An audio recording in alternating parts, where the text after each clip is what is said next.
أشد حبا لله صدق الله العظيم اللهم صل على سيدنا محمد وعلى آل سيدنا محمد وبارك وسلم۔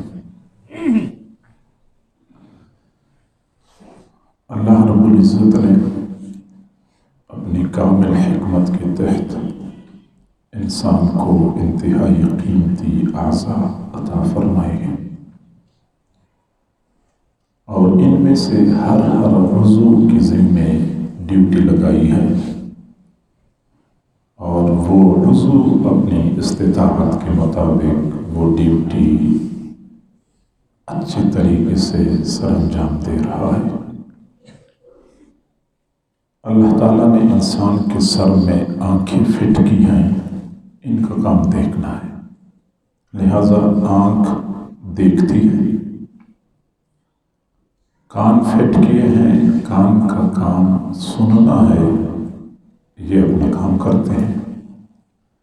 ناک اللہ رب العزت نے انسان کے چہرے پہ سجائی ہے، اس کا کام سونگھنا ہے، یہ سونگتی رہتی ہے، خوشبو یا بدبو کا احساس کرتی ہے۔ زبان کا کام بولنا ہے، ہاتھ پاؤں کا کام حرکات سکنات چلنا اور پکڑنا ہے۔ اگر ہم دیکھیں کہ کسی بندے کی آنکھ صحیح سلامت ہے اور وہ کھلی ہے تو وہ بندہ چاہے یا نہ چاہے سامنے والی چیزیں اس آنکھ کو نظر آئیں گی، کیونکہ اس کا کام دیکھنا ہے۔ بندہ نہیں چاہے گا پھر بھی یہ دیکھے گی، الا یہ کہ بندہ ہاتھ سامنے کر دے یا آنکھ بند کر دے۔ کان کا کام سننا ہے، جب یہ کھلے ہوتے ہیں اور صحیح ہوتے ہیں تو بندہ چاہے یا نہ چاہے اس میں باہر کی آوازیں آئیں گی اور محسوس ہوں گی، الا یہ کہ بندہ آنکھوں کانوں کے اندر انگلیاں ٹھونس دے تو اور بات، کیونکہ کان کو جو ڈیوٹی اللہ نے دی ہے وہ اس نے سر انجام دینی ہے۔ ناک کا کام سونگھنا ہے، چنانچہ ناک سونگھتی ہے، خوشبو اور بدبو کا احساس کرتی ہے۔ بندہ چاہے یا نہ چاہے جب یہ ناک کھلی ہے تو باہر میں بدبو یا خوشبو یہ محسوس کرے گی۔ اگر آپ نے نہیں کروانا تو اس کو بند کرنا پڑتا ہے، ہاتھوں سے پکڑنا پڑتا ہے۔ اسی طریقے سے اللہ رب العزت نے انسان کے سینے میں دل فٹ کیا ہے، اس کا کام محبت کرنا ہے۔ جب یہ زندہ ہے، یہ دھڑک رہا ہے، صحیح سلامت ہے تو اس نے محبت کرنی ہے۔ بندہ چاہے یا نہ چاہے یہ محبت کرے گا۔ جس طرح آنکھ ہے، بندہ چاہے یا نہ چاہے اس کو باہر کی چیزیں نظر آئیں گی، ایسے ہی بندہ چاہے یا نہ چاہے یہ دل محبت کرے گا۔ دل بحر محبت ہے، محبت ہی کرے گا۔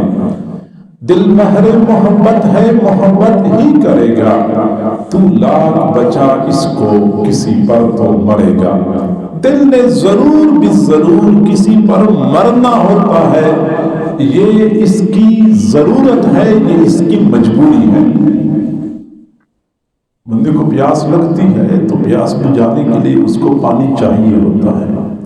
پانی صاف نہ ملے تو وہ گندا پانی پینے پر مجبور ہوتا ہے، اس نے پینا ہوتا ہے، اس کو پیاس لگی ہے۔ ایسے ہی کسی کے ساتھ محبت کرنا یہ دل کی مجبوری ہے، یہ دل کی پیاس ہے، یہ بجھتی نہیں ہے جب تک کہ وہ کسی کے ساتھ محبت نہ کرے۔ پتھر سے ہو، خدا سے ہو یا پھر کسی سے ہو، پتھر سے ہو، خدا سے ہو یا پھر کسی سے ہو، آتا نہیں ہے چین محبت کیے بغیر۔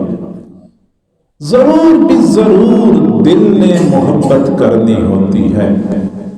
کوئی بندہ یہ کہے کہ میرے دل میں کسی کی محبت نہیں ہے تو اس کو سچا تسلیم نہیں کیا جائے گا، کیونکہ دل ہے اور صحیح سلامت ہے اور دھڑک رہا ہے تو یہ محبت کیے بغیر رہ نہیں سکتا۔ ہاں یہ بات ضرور ہے کہ بعض لوگ دنیا سے محبت کرتے ہیں، بعض لوگ دنیا والوں سے محبت کرتے ہیں، اور بعض سعادت مند ایسے ہوتے ہیں جو دنیا کے خالق سے محبت کرتے ہیں۔ اب مسئلہ کیا ہے؟ ہم میں سے اکثر لوگ اسی وجہ سے پریشان ہوتے ہیں، یا دل میں مال کی محبت ہوتی ہے، چھٹکارا نہیں پاتے، یا دنیا والوں کے ساتھ بندے کا دل ایسا لگ جاتا ہے کہ ان کے بغیر بندے کو چین نہیں آتا۔ نوجوان بیچارے رو رہے ہیں، ان کا مستقبل تباہ ہو جاتا ہے، لیکن اس کے باوجود وہ باز نہیں آ سکتے، چاہنے کے باوجود اس سلسلے کو چھوڑ نہیں سکتے۔ اس کی بنیادی وجہ یہ ہے کہ دل کی مجبوری ہے۔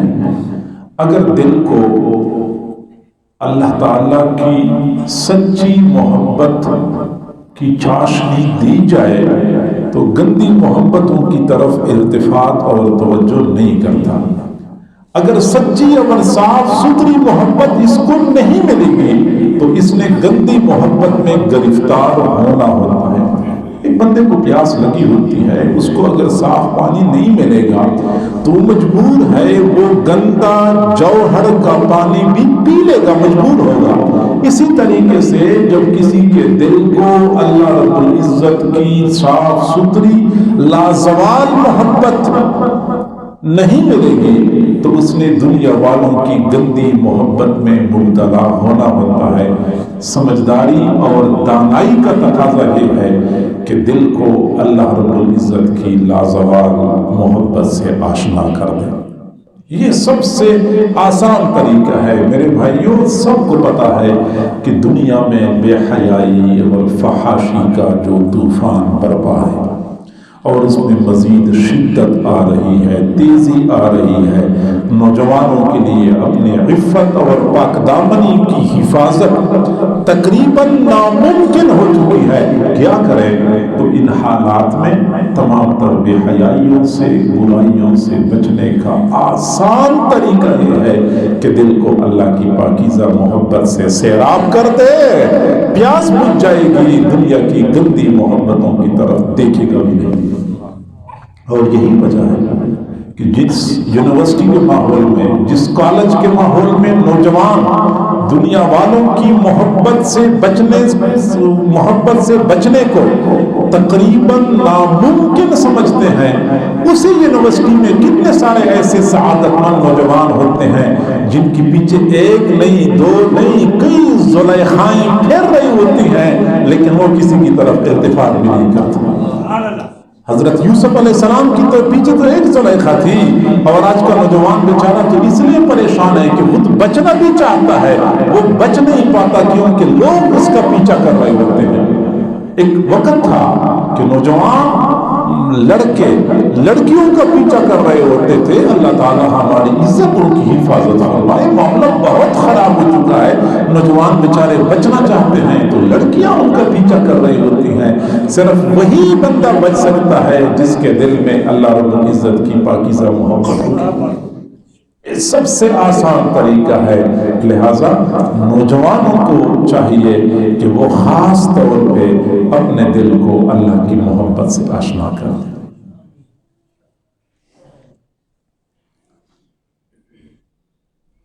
اور اللہ تعالیٰ کی محبت ہماری ایمان کی بنیاد ہے۔ والذین آمنوا اشد حبا للہ، ایمان والوں کو اللہ سے شدید محبت ہوتی ہے، ان کے دلوں میں اللہ کی محبت سمائی ہوئی ہوتی ہے، بلکہ ان کے دلوں پر اللہ کی محبت چھائی ہوئی ہوتی ہے۔ اللہ کی محبت عجیب نعمت ہے، جس کو میسر ہو جاتی ہے ان کو پتہ ہوتا ہے۔ لطف میں تجھ سے کیا کہوں زاہد، لطف میں تجھ سے کیا کہوں زاہد، ہائے اے دوست تو نے پی ہی نہیں، جس بندے نے کبھی پی نہیں ہوتی اس کو کیا پتا کہ اس میں کیا لطف کیا مزہ ہوتا ہے.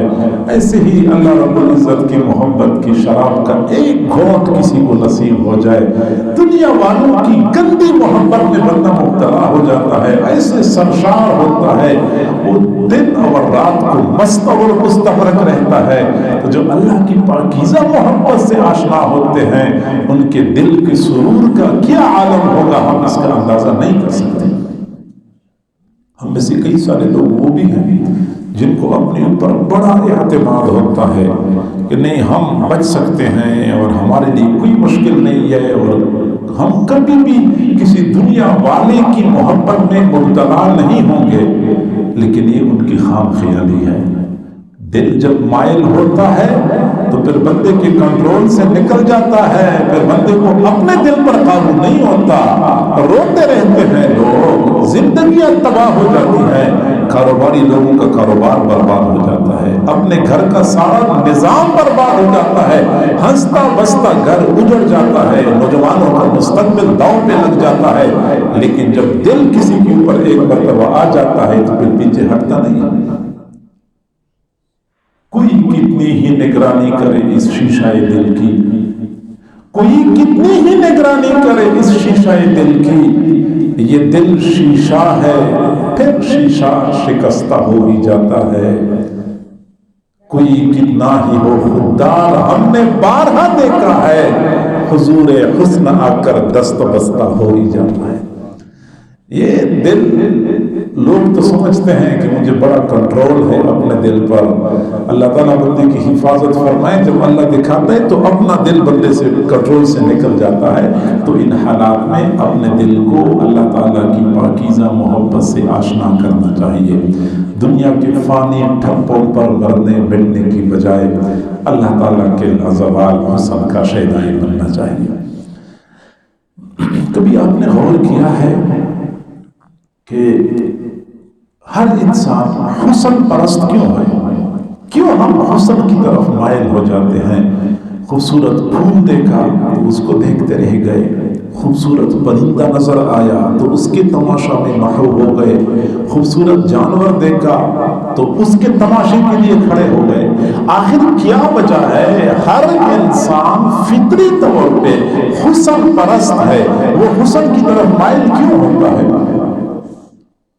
تو یہ بات سمجھنے والی ہے کہ جب ہم عالم ارواح میں تھے اس وقت اللہ تعالیٰ نے ہماری ارواح سے ایک عہد لیا تھا, الست بربکم, کیا میں تمہارا رب نہیں ہوں؟ اس عہد کے دوران اللہ تعالیٰ نے ہماری ارواح کو اپنا دیدار کرایا تھا. کلمہم عیانا, اللہ نے بلا حجاب گفتگو فرمائی تھی. اب جب اس وقت ہماری ارواح نے اللہ تعالیٰ کا لازوال حسن دیکھا, اسی وقت سے حسن کی طرف میلان ہمارے دلوں میں پڑ گیا, ہماری خمیر میں پڑ گیا ہے, ہماری فطرت میں پڑ گیا ہے. دنیا میں جتنا حسن آپ کو نظر آتا ہے, خواہ وہ پھول کی صورت میں ہے, خواہ وہ پرندے کی صورت میں ہے, خواہ وہ کسی ٹھپے کی صورت میں ہے, حقیقت میں اللہ تعالیٰ کے اس لازوال حسن کا پرتو ہے, اسی کا عکس ہے جو ہمیں اس دنیا میں نظر آتا ہے. تو جب بھی اس طرح حسن نظر آتا ہے تو بندے کو لازوال حسن, عالم ارواح کے لازوال حسن کا مشاہدہ نظر آتا ہے, محسوس ہوتا ہے, یاد آ جاتا ہے, تو بندہ بے اختیار اس کی طرف مائل ہو جاتا ہے, کیونکہ وہ جھلک ہمیں نظر آتی ہے. لہٰذا اگر ہم اسی جھلک کی وجہ سے آج خوبصورت ٹھپوں کے اوپر فریفتہ ہوتے ہیں تو ہم اسی جھلک کا جو اصل خزانہ ہے, اصل منبع ہے, ہم اسی کی طرف متوجہ کیوں نہیں ہوتے؟ اللہ رب العزت کے لازوال حسن کے شیدائی بن جائیں. اور جب کسی کو اللہ تعالیٰ سے محبت ہوتی ہے تو اس کے کارنامے ایسے ہوتے ہیں کہ دنیا والے حیران رہ جاتے ہیں. چنانچہ ہمیں نہیں پتا کہ اللہ تعالیٰ کی محبت کا اثر کیا ہوتا ہے, اللہ کی محبت بندے کے اندر کیا انقلاب برپا کرتی ہے. بندے کا ایمان مضبوط ہو جاتا ہے. چنانچہ ہم جب مطالعہ کرتے ہیں تو حضرت بلال رضی اللہ تعالیٰ عنہ کی سیرت ہمیں نظر آتی ہے. کیا اللہ کی محبت تھی، کیا ایمان تھا۔ ایمان ہمارا بھی ہے، ہمارا ایمان تو اتنا ہے کہ اگر سردی کا موسم ہوتا ہے تو بستر سے نکلنا اور مصلی تک پہنچنا یہ ہمارے لیے دشوار ہوتا ہے۔ ہمارا ایمان تو ہمیں اپنے گھر سے مصلی تک، مسجد تک نہیں پہنچا سکتا۔ اور ایک حضرت بلال کا ایمان تھا، جب مکہ کے ظالم ان کے گلے میں رسی ڈال کے مکہ کی چٹانوں پر گھسیٹا کرتے تھے، ان کی زبان سے احد احد کا نعرہ بلند ہوتا تھا۔ حضرت سمیہ رضی اللہ عنہا کا ایمان تھا اور ایک ہمارا ایمان ہے، زمین و آسمان کا فرق ہے، کیونکہ ان کا ایمان اللہ رب العزت کی محبت کے ساتھ وابستہ تھا۔ ہمارا ایمان اللہ کی محبت سے خالی ہے، ہمارا رسمی ایمان ہے، ہمارا رواجی اور روایتی ایمان ہے، اور ان کا اصل حقیقی ایمان تھا۔ اور جب یہ ایمان کی دولت، اللہ تعالیٰ کی محبت کی دولت بندے کو نصیب ہو جاتی ہے تو پھر اللہ تعالیٰ کے وصل کے لیے بندہ بے قرار ہو جاتا ہے۔ عام لوگوں کا یہ حال ہے کہ موت کا نام سنتے ہیں تو کانپ اٹھتے ہیں، اتنا ڈرتے ہیں، کسی میت کو دیکھتے ہیں تو ان کا حال خراب ہو جاتا ہے، جبکہ اللہ والوں کا معاملہ منفرد اور جداگانہ ہوتا ہے۔ ہمارے سلسلے کے ایک بزرگ تھے، طبیعت خراب ہو گئی، بیماری تھی، شدید تھی، رات کا وقت تھا، گھر والے تیمارداری میں لگے ہوئے تھے، اور وہ اچانک فرمانے لگے، مرحبا مرحبا، تو کتنا اچھا مہمان ہے، میں تو سال ہا سال سے تیرا انتظار کر رہا ہوں۔ گھر والوں نے دائیں بائیں دیکھا، پتہ نہیں کون آ گیا، کوئی آیا نہیں ہے، شاید دماغی توازن ٹھیک نہیں ہے، لیکن تھوڑی دیر بعد جب روح پرواز کر گئی تب لوگوں کو پتہ چل گیا کہ وہ تو ملک الموت کو مرحبا کہہ رہے تھے، ملک الموت کا مرحبا کہہ رہے تھے۔ منصور بن حلاج رحمہ اللہ کو جب پھانسی کے تختے پہ چڑھایا جا رہا تھا، وہ پھانسی کے تختے پہ مسلسل مسکرا رہے تھے۔ دیکھنے والے حیران تھے کہ جب کوئی بندہ پھانسی کے تختے پہ کھڑا ہوتا ہے، اس کے تو اوسان خطا ہوتے ہیں، ٹانگیں کانپ رہی ہوتی ہیں، یہ کس قدر اطمینان کی حالت میں پھانسی کے تختے پہ کھڑا ہے۔ آخر کسی نے پوچھ لیا کہ آپ کو اس قدر اطمینان کیسے نصیب ہوا؟ تو فرمایا کہ میرا وہ محبوب پروردگار جس کو راضی کرنے کے لیے میں سخت گرمی کے موسم میں شدت کی پیاس برداشت کر کے روزے رکھا کرتا تھا، سخت سردی کے موسم میں آدھی رات کو اٹھ اٹھ کے عبادت کیا کرتا تھا، اس محبوب پروردگار سے ملاقات کا وقت آ چکا ہے، تو میں ہنسو نہ تو اور کیا کروں۔ چڑھا منصور سولی پر زبان سے اف نہیں نکلی، چڑھا منصور سولی پر زبان سے اف نہیں نکلی، جو اف نکلی تو یہ نکلی جمال یار دیکھیں گے۔ پھر بندہ موت کے وقت اس لیے زیادہ خوش ہوتا ہے کہ وہ کہتے ہیں میں نے اپنے محبوب پروردگار کا دیدار کرنا ہے۔ اللہ تعالیٰ سے محبت ہو جاتی ہے تو بندے کو اللہ کا نام بھی پیارا لگتا ہے، اللہ کے نام سے اس کو سکون ملتا ہے۔ اللہ اللہ اینچ است شیری نام، اللہ اللہ اینچ است شیری نام، شیر و شکر میں شود جانم تمام۔ اللہ اللہ کتنا پیارا نام ہے، جب میں اللہ کا نام لیتا ہوں میرا پورا جسم شیر و شکر بن جاتا ہے۔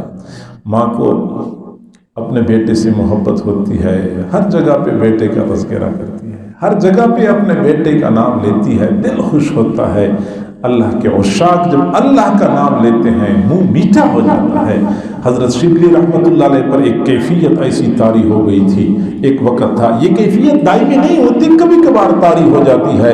کیفیت ایسی تھی کہ جب کوئی بندہ ان کے سامنے اللہ کا نام لیتا تھا تو فوراً اپنی جیب سے گڑ کی ڈلی نکال کے اس کو دے دیا کرتے تھے۔ میرے محبوب کا نام لیا ہے اپنی زبان سے، تو کئی مرتبہ لوگ تکلفاً ان کے سامنے اللہ کا نام لیتے تھے، یہ فوراً گڑ دے دیا کرتے تھے۔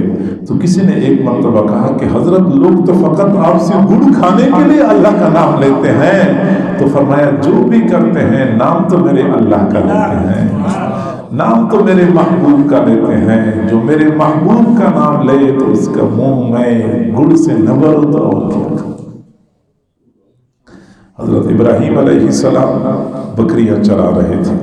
اللہ تعالیٰ نے ایک فرشتے کو فرمایا جاؤ ابراہیم کے سامنے میرا نام لے لو، پھر دیکھ لو ابراہیم میرے نام کی کیا دام لگاتا ہے.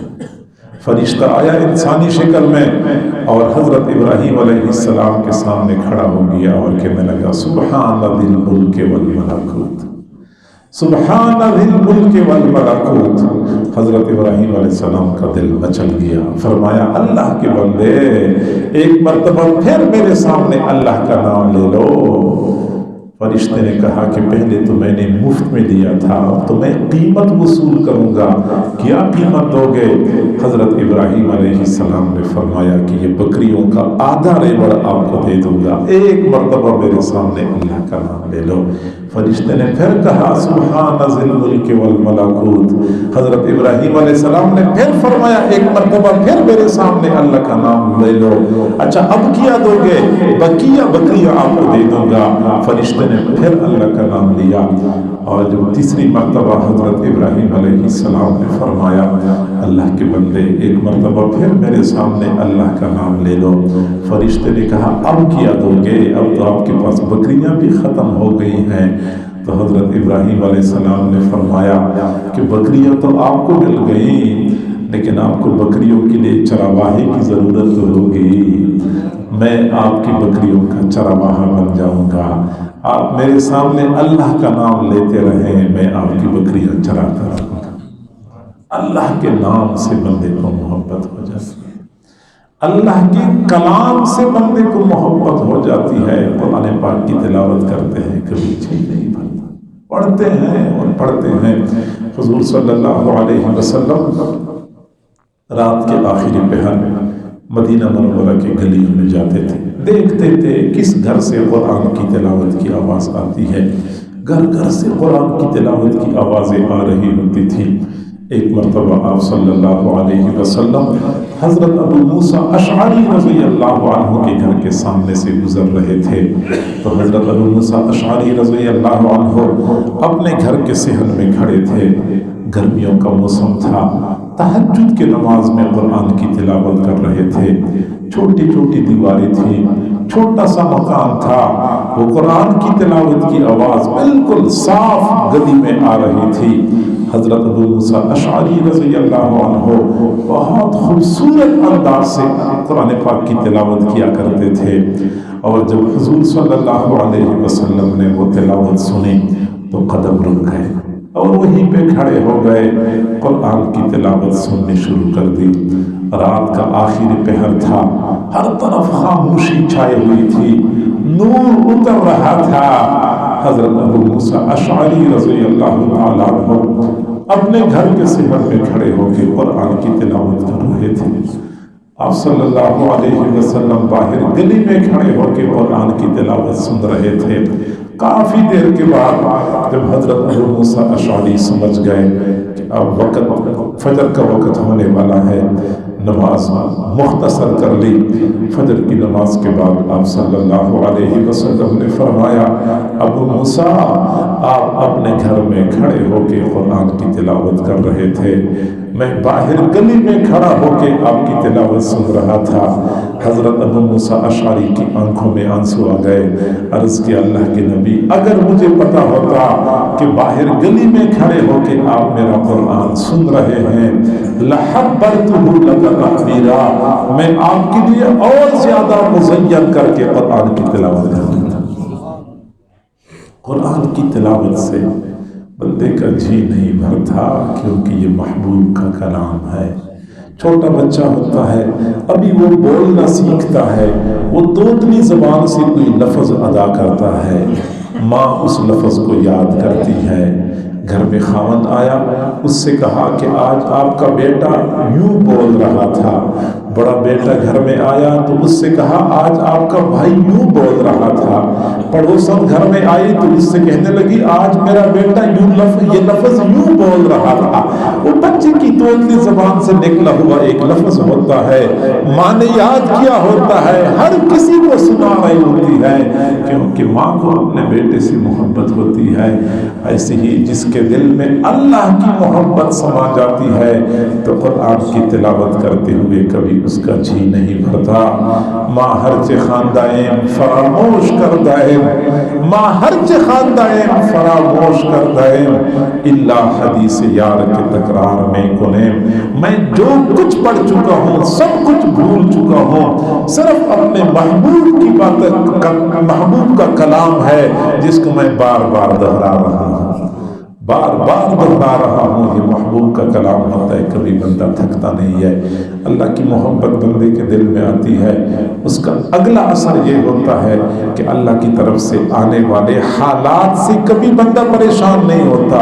بیماری آ گئی تو بیماری پہ وہ راضی رہتا ہے، تنگی آ گئی تو تنگی پر بھی راضی رہتا ہے، پریشانی آ گئی تو پریشانی پر بھی راضی رہتا ہے. اللہ رب العزت کے فیصلوں پہ رضا، کیونکہ میرا محبوب جب اس پہ راضی ہے تو میں بھی اس پہ راضی ہوں، میرا محبوب اس پہ راضی تو میں بھی اس پہ راضی ہوں. تیرا غم بھی مجھ کو عزیز ہے کہ وہ تیری دی ہوئی چیز ہے. اللہ اگر تو اس پہ راضی ہے کہ میں بیمار رہوں، میں 1000 مرتبہ اس پہ راضی ہوں کہ میں بیمار ہوں. تو اس پہ راضی ہے کہ میں بھوکا رہوں، میں 1000 مرتبہ اس پہ راضی ہوں کہ میں بھوکا رہوں. اس لیے ایک اللہ والے نے فرمایا اے دوست، اگر تجھے کھانے میں گلی سڑی سبزیاں مل جائیں تو یہ نہ کہنا کہ سبزی گلی سڑی ہے، بلکہ یہ سوچنا کہ اس پروردگار نے رزق تقسیم کرتے وقت تجھے یاد رکھا تھا.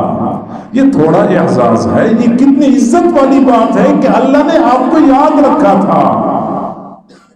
مشہور ہے تو فقط ایک فرضی واقعہ لیکن سمجھنے کے لیے بہت مناسب ہے کہ لیلا کے گھر کے سامنے بہت سارے مجنون تھے، مجنون ڈیرے ڈالے ہوئے تھے. تو لیلا کبھی کبھار کھانا بنا کے مجنونوں کو کھلایا کرتی تھی. ایک مرتبہ اس نے کھانا بنوایا اور پیغام بھیجا کہ جتنے مجنون ہیں سارے آئیں اور اپنے اپنے حصے کا کھانا لے جائیں. سارے، میں نے پہلے کہا کہ یہ فرضی واقعہ ہے لیکن سمجھنے کے لیے مناسب ہے. چنانچہ ایک ایک مجنون آتا تھا اور اپنے برتن میں کھانا لے کے جاتا تھا. لیلا خود ہی کھانا ڈال رہی تھی. ڈالتے ڈالتے جب اصل مجنون آیا تو مجنون نے جب برتن سامنے کر دیا تو لیلا نے برتن لیا اور ایسے دور پھینک دیا اور ایسے گھور کے مجنون کی طرف دیکھا. بس برتن بھی پھینک دیا، گھور کے دیکھا اور کھانا بھی نہیں دیا. مجنون خوشی سے اچھلنے لگا. لوگوں نے کہا تو واقعی مجنون ہے، تجھے تو کھانا بھی نہیں ملا، تیرا تو برتن پھینک دیا، تو کیوں خوشی سے اچھل رہا ہے؟ مجنون نے جواب دیا کہ تمہیں یہ نظر آ رہا ہے کہ لیلا نے میرا برتن پھینک دیا، تمہیں یہ نظر آ رہا ہے کہ لیلا نے مجھے کھانا نہیں دیا، تمہیں یہ نظر کیوں نہیں آ رہا کہ لیلا نے مجھے ایک نظر دیکھ جو لیا ہے؟ یہ لیلا کا میری طرف ایک نظر دیکھنا میرے لیے کافی ہے. تو اللہ کی طرف سے جو حالات آتے ہیں اچھے ہوں یا برے ہوں، بندہ اس پہ خوش ہوتا ہے کیونکہ اس کو اپنے محبوب کی رضا چاہیے. محبوب آپ اس پہ راضی ہیں کہ میں بیمار رہوں، یہ سے کہتے ہیں رضا بالقضاء.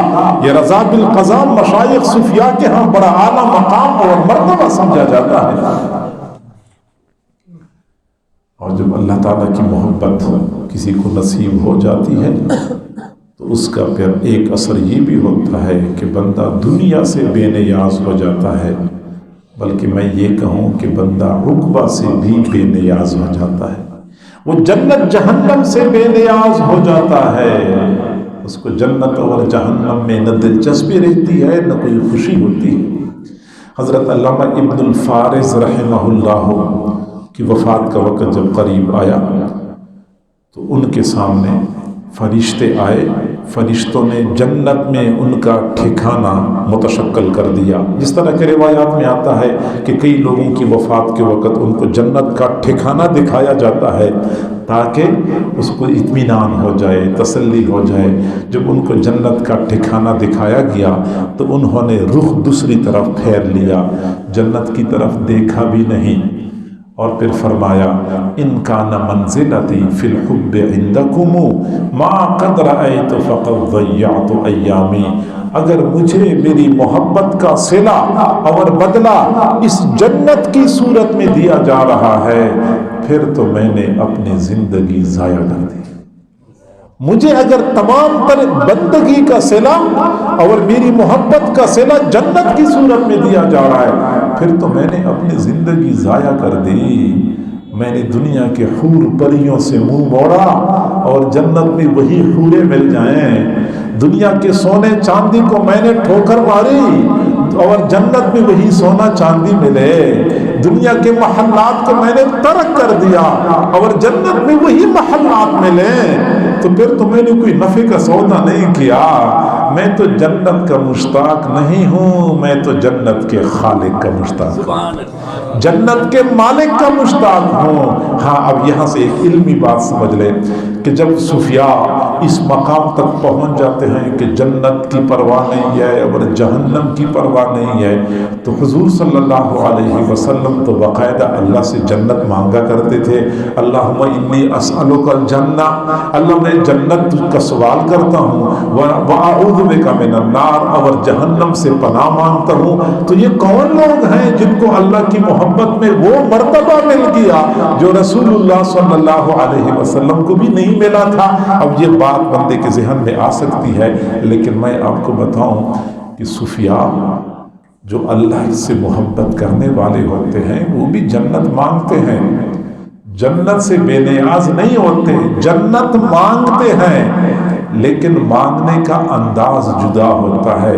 ہم میں سے کئی سارے لوگ جنت اس لیے مانگتے ہوں گے کہ جنت میں حوریں ہوں گی، کئی سارے لوگ جنت اس لیے مانگتے ہوں گے کہ عالیشان محلات ہوں گے، بہترین کھانے ہوں گے، من پسند زندگی ہوگی، مزے ہوں گے اور عائش کی زندگی ہوگی. کئی سارے لوگ اس طرح اس لیے مانگتے ہوں گے.